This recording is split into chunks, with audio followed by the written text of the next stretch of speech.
Knowledge Park, the Creative School. Admissions are open from LKG to 10th standard. Free uniform for new admission students. District BJP president और MLA का हुलसूर तालुके में हुए बारिश के नुकसान का दौरा करते हुए पर एकड़ 25,000 देने की मांग।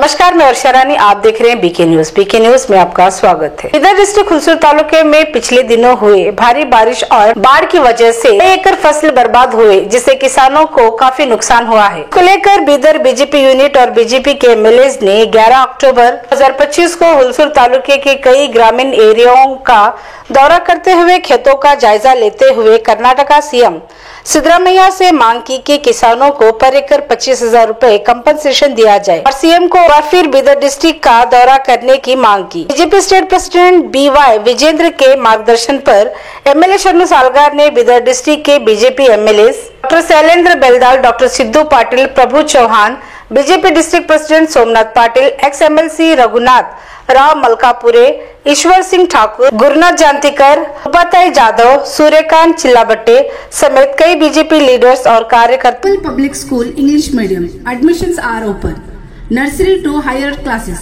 के Giri silk and sari, 7 heaven golden super mart 50% off. कार्यकर्ताओं ने हुलसूर तालुका के सोलादाबा, बेलूर समेत और भी कई ग्रामीण एरिया का दौरा किया। वहाँ बारिश की वजह से सोयाबीन, तुअर, उड़द, गन्ने के साथ और भी कई फसलें बर्बाद हुए हैं। इसके चलते बीदर डिस्ट्रिक्ट बीजेपी यूनिट और एमएलए ने कर्नाटका सीएम से पर एकड़ 25,000 रूपए और किसानों का लोन माफ करने की मांग की है।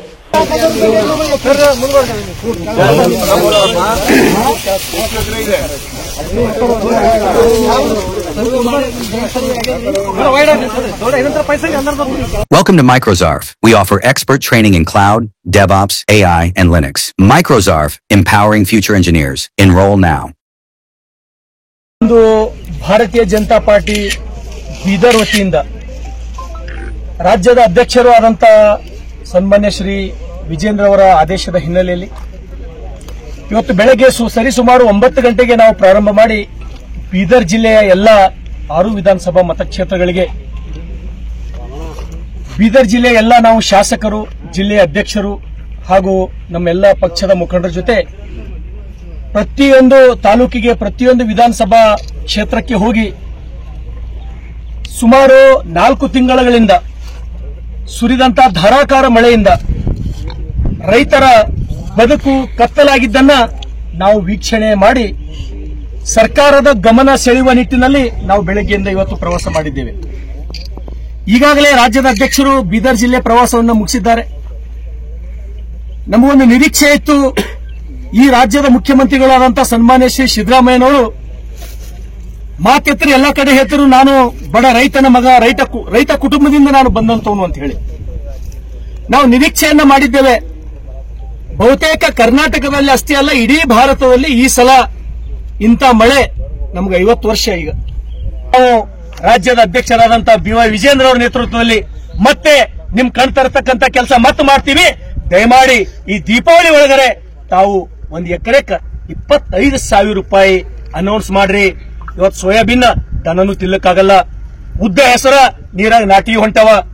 ತೋಟಗಾರಿಕೆ ಬೆಳೆಗಳು ನೀವೆಷ್ಟು ಕೊಡ್ತೀರಿ? ನಿಮ್ 25,000 ರೂಪಾಯಿ ಹೇಳ್ತೀನಲ್ಲ ನಾನು, ಪ್ಲಾಸ್ಟಿಕ್ ಅದಲ್ಲ. ತೋಟಗಾರಿಕೆ ಬೆಳೆಗಳಿಗೆ 1 ಎಕರೆಗೆ 1 ಲಕ್ಷ ರೂಪಾಯಿ ಕೊಡ್ತಕ್ಕಂಥ ಕೆಲಸ ನಮ್ಮಿಂದಾಗಲಿ. ಒಂದು ವೇಳೆ ನಾವೆಷ್ಟು ಹೇಳಿದ್ರು ಕೂಡ, ಮಾಧ್ಯಮದ ಮುಖಾಂತರ ನಿಮ್ಗೆಷ್ಟು ಕಣ್ತರಿಸಿದ್ರು ಕೂಡ, ನಿಮಗೆಷ್ಟು ವಿನಂತಿ ಮಾಡಿದ್ರು ಕೂಡ ನೀವು ಮತ್ತೆ ಹಂಗೆ ಕುಂತಾರಂದ್ರೆ 100ಕ್ಕೆ 100 ನಾವು ಮತ್ತ ಉಗ್ರವಾದಂತಹ ಪ್ರತಿಭಟನೆಯನ್ನ ನೀವು ಮಾಡ್ತೀವಿ. ಏನು ಕಾಲ ಕೆಟ್ಟಿಲ್ಲ. ದಯಮಾಡಿ ರೈತರಿಗೆ ತಾವು ಉಳಿಸ್ತಕ್ಕಂಥ ಕೆಲಸ ಮಾಡ್ರಿ.